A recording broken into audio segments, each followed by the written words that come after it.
Mercato është një materie tepër fluide dhe pikërisht këtu e kam fjalën për tratativën Inter Palestra, e cila duke filluar nga unë i pari, gabuam shumë rënd, por kam përshtypjen dhe shumë analizë dhe gazetarë të njohur gabuan pikërisht për mos çuarjen deri në fund të tratativës së Interit dhe Palestrës.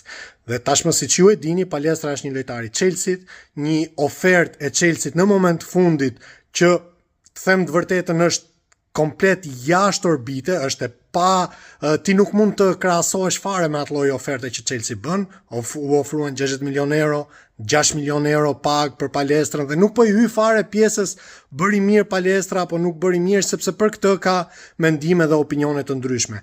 Ajo që dua unë theksoj dhe siç e them, bëj një mea culpa, sepse absolutisht ishte një unë e kisha thënë të kryer, sepse të gjitha indicjet të çonin aty dhe fakti është që në moment fundit u anullua çdo gjë.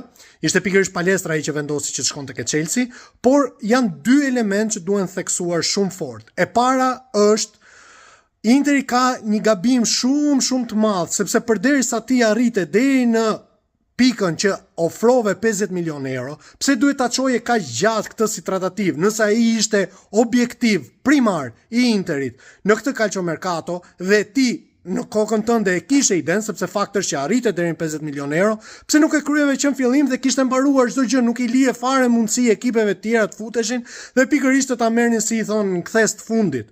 Ky është gabimi kryesor i Interit. Gabim. Më pas janë qëndrime ndryshme, sepse unë vazhdoj dhe them që është humbje e madhe që nuk e morën Palestrën. Për mua është lojtar perspektive, është lojtar fantastik. Pra është humbje e madhe që nuk arritëm ta marrim.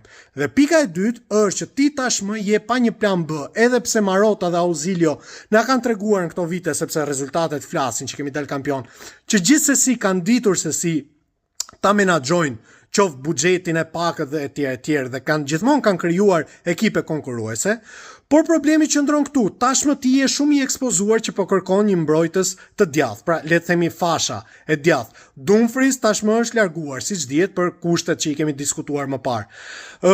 Të gjitha klubet e tjera, se ti kudo që të shkosh të kërkosh për një lojtar tashmë, të gjitha e dinë që ti e kishe kapacitetin sepse arrite deri në 50 milion euro dhe patjetër që çdo vlerë, çdo çmimi, secilit lojtar që do vi, do jetë tashmë i mbivlerësuar sepse e para e dinë që ti ke nevojë, pra je ekspozuar para këtij risku. Ti ke nevojë. E dyta e dinë që ti ishe i gatshëm që të paguaj deri në 50 milion euro, kështu që për çdo lojtar, qoftë 30 milion euro do të kërkojnë 40, 20 milion euro do të kërkojnë 30. Pra ky është një element që kam përshtypjen Interi ishte pa një plan B. Pastaj ka vend për diskutim nëse Palestra ja vlen apo s'ja vlen, unë vazhdoj jam i mendimit që Palestra duhej marke Interi. Kështu si shkoi çështja, patjetër nëse ti i lë hapësirë, është e pamundur që ti të konkurosh me klubet angleze. Gjithsesi, e ndjeja të nevojshme që ta bëja këtë video, sepse në të mirë në të keqe unë gjithmonë, përderisa ka marrë përsipër që të bëj video të tilla, dal me fytyrë këtu dhe e pranoj. Ishte një gabim absolut parashikimi imi. Megjithatë të shohim, mercato është e gjatë, të shohim çfarë do ndodhi më tej. Ju përshëndes gjithëve dhe rrini të qetë.